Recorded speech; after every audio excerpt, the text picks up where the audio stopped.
हूं, आप लड़ाई की हालात समझ लीजिए। ये देखिए लाल में यूक्रेन है, कीव की राजधानी दिख रही है, और जरा वहां पे खार्किव दिखा दीजिए। यह है खार्किव जो कि यूक्रेन की पुरानी राजधानी थी। वहां से फिर आप देख रहे हैं दोनेत्स्क और उसके ऊपर है लुहांस्क। अगर आप समुद्री तट की तरफ देखें तो वहां पे है ओडेसा का बंदरगाह और मारियोपोल की बंदरगाह ये भी दिखा दीजिए। वो दोनेत्स्क के नीचे आती है मारियोपोल, ये है मारियोपोल की बंदरगाह। अब लड़ाई की हालात समझिए। उत्तर से सीधा कीव की तरफ रूस की 41 आर्मी ने हमला किया बेलारूस से, ठीक है। कीव की तरफ उसका एक और कोर जो है वो इस वक्त लड़ रहा है। खार्किव में भीषण युद्ध हो रहा है, कीव में भीषण युद्ध हो रहा है। दोनेत्स्क और लुहांस्क पे काफी भारी हमला हो रहा है, काफी गेन उसने कर लिए हैं। सबसे बड़ा हमला रूस की ब्लैक सी फ्लीट नेवी ने मेरीन लैंडिंग की ओडेसा में, वहां जम के युद्ध चला है। और मारियोपोल की बंदरगाह में देखिए, यूक्रेन के पास केवल 3 बंदरगाह है। एक है क्रीमिया में सेवास्तोपोल जो ऑलरेडी रूस के कब्जे में, दूसरा है मारियोपोल और तीसरा है ओडेसा। अगर ये 3 बंदरगाह रूस की कब्जे में आ जाती है तो इसका मतलब समुद्र से सारा लगाव यूक्रेन का कट जाता है। It becomes a landlocked country. Kyiv रूस की वो यूक्रेन की राजधानी है, कमांड एंड कंट्रोल सेंटर है, presidential palace, ministry of defence, ministry of interior समस्त कीव में है। कीव जो है बॉर्डर से कोई 130-140 किलोमीटर की दूरी पर स्थित है। तो मैं अब आपको लड़ाई का सीक्वेंस समझा देता हूं। लड़ाई के पहले दिन, जो 4 दिन पहले शुरू हुई थी, आज 5वां दिन चल रहा है। लड़ाई के पहले दिन रूस ने जो कहा जाता है suppression of enemy air defences, SEAD, मतलब कि दुश्मन के जो उसने 11 हवाई अड्डों पर, 18 रडार के ऊपर, और जो उनकी मिसाइल बैटरी थी S-300, हमारे पास S-400 उससे अच्छा जो है वो आ रहा है, S-300 मिसाइल बैटरीज पे भीषण हमले किए। साथ ही साथ कीव के बाईं साइड एक हवाई अड्डा है जिसका नाम है आंतनोव, एक हवाई अड्डा है जिसका नाम है आंतनोव। उसके ऊपर एयर असॉल्ट किया। उनकी गार्ड्स एयरबोर्न डिवीजन के एलिमेंट्स वहां लैंड किए। नॉर्मली इनको होल्ड किया जाता है, लेकिन वहां रुकने के बजाय उन्होंने सीधा कीव के ऊपर हमला कर दिया।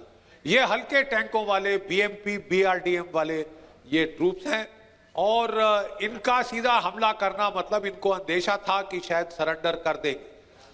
साथ ही साथ जो रूस की फौजें हैं उन्होंने कूच कर दिया था बेलारूस के बॉर्डर से। हमको उम्मीद थी कि वो 2 दिन में पहुंच जाएंगे। 2 दिन में वो 30 किलोमीटर दूर पहुंच गए थे कीव की लड़ाई के लिए। और असली लड़ाई तभी शुरू होनी थी जबकि ये लैंड कॉलम्स लिंक अप करते, जो एयरबोर्न फोर्सेस थे, एयर असॉल्ट फोर्सेस थे, उनके साथ, ठीक है। लेकिन आज से 1 दिन पहले रूस ने इसको हॉल्ट कर दिया और नेगोशिएशन शुरू की। जो पैराट्रूपर्स कीव में घूम रहे थे, इसका फायदा उठाकर यूक्रेन ने उनके ऊपर एम्बुश किया। और अब हालत यह है कि टॉक्स तो शुरू हो गई हैं, लेकिन जो रूस की फौजों ने चारों तरफ से कीव को घेर लिया है। रूस का तरीका क्या है शहरों को कैप्चर करने का? देखिए, पुराने जमाने में शहरों को कैप्चर करने के लिए लाखों की फौज लगती थी। रूस की शैली क्या है शहरों पे कब्जा करने के लिए? चेचन्या में रूस का तरीका था कि अपनी फौजों से वो शहर को घेर लेता था। फिर वो अनाउंसमेंट करते थे कि जो सिविलियन आबादी है वो इस रास्ते भाग के निकल जाए, लड़ाई के रास्ते से हमारे और हमारे दुश्मन के बीच में से हट जाए। उसके पश्चात रूस की फौजें 30 या 40 battery, 50 battery multi barrel rocket launcher, जैसे कि ग्राड है, जैसे कि उससे बड़ा उल्गान जो रॉकेट लॉन्चर्स हैं, उनके साथ वो जो है भारी बम्बार्डमेंट करते थे। उनके फाइटर बॉम्बर Su-25 भारी बम, बहुत जबरदस्त बमबारी करते थे, निस्तनाभूत कर देते थे हर इमारत को। और सप्रेशन होता था, जो वहां पे डिफेंसेस हैं, मिसाइल डिफेंस, यानी कि SAM-6 अगर हो, javelin anti tank guided missile हो, उनका सप्रेशन, सर दबा के रखना। फिर जो रूसी टैंक है वो सीधा सिटी सेंटर की तरफ 3-4 दिशाओं से हमला करते थे, सिटी सेंटर में आके फिर ब्रेकआउट करते थे और क्लियर करते हुए जाते थे। ये रूस की शैली है। यही शैली हम यहाँ देखने की उम्मीद कर रहे थे, लेकिन हमने देखा कि रूस ने केवल कोई 350 जो हैं precision guided munitions, Iskander missile, cruise missiles, यही फायर किए। और उसने जो आबादी के ऊपर हमले अभी तक खुलकर नहीं किए हैं, लेकिन आज रूस ने ऐलान कर दिया है कि कीव खाली कर दिया जाए।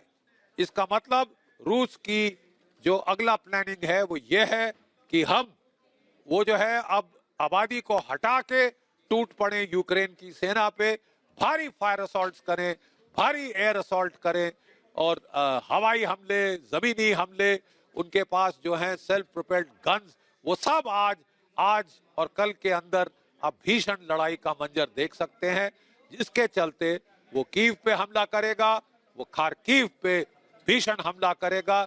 दोनेत्स्क और लुहांस्क में तकरीबन वो लाइन ऑफ कांटेक्ट से बढ़ के, जो उनकी LOC थी, उससे बढ़ के इस प्रांत के बॉर्डर यूक्रेन के वहां तक पहुंच चुका है।